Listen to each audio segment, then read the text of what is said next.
A Telesur's crew traveled to the road Stila north of Donetsk. Until recently, the border between the Donetsk People's Republic and Ukraine is the target of constant shelling. This is what they tell us about the new life there. This road has been here for more than 240 years, and until last February it received daily punishment from the Ukrainian artillery.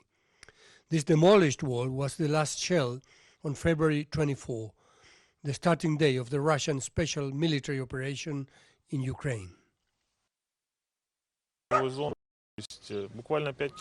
8 years, we were a frontline area, that is, literally 5 kilometers from the gray zone. Well, the surprise is the worst thing about the bombing. We don't know why, because we have no military in the village. Everyone is in the field, in the plantations, in the trenches, but not in the village. Why was this done? We don't know. Well, that's the situation. This public school contains perhaps the essence of life in these regions. Modest, simple and clean. The students are not there now. The classes are at a distance as long as the conflict lasts. Now we can be calm. There is no shooting in our village, but we still feel that there is a danger nearby. So, well, hopefully, let's say the children are already used to it. We are used to war, but nevertheless, that doesn't make us give up our studies. The kids are great. I mean, they show the desire to go to school, to participate in activities. We are used to it, and that's why we keep working, and so are the children. The Stila Museum preserves the Greek heritage of its founders, who came from Crimea and Mariupol.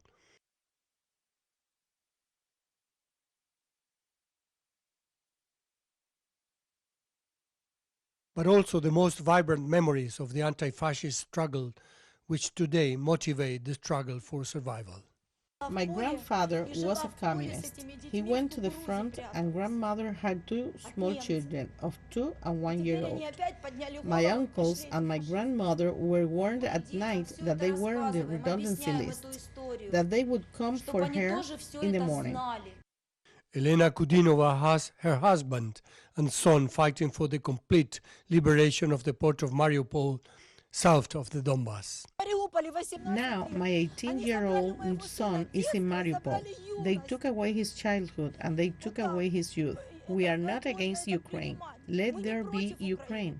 But those Nazis should never have despised the 22 million dead during the Great Patriotic War. Now, on the other side of the world, they see how they walk around with fascist symbols. Now, the whole history has been redrawn. The concentration camps have been forgotten. Everything has been forgotten. In the distance, the cannons still roar, but here one can walk in peace. Religious domes and Soviet symbols coexist. They are united by history. Cristian Inostroza and Alejandro Kirk, Telesur, Stila, Donbass.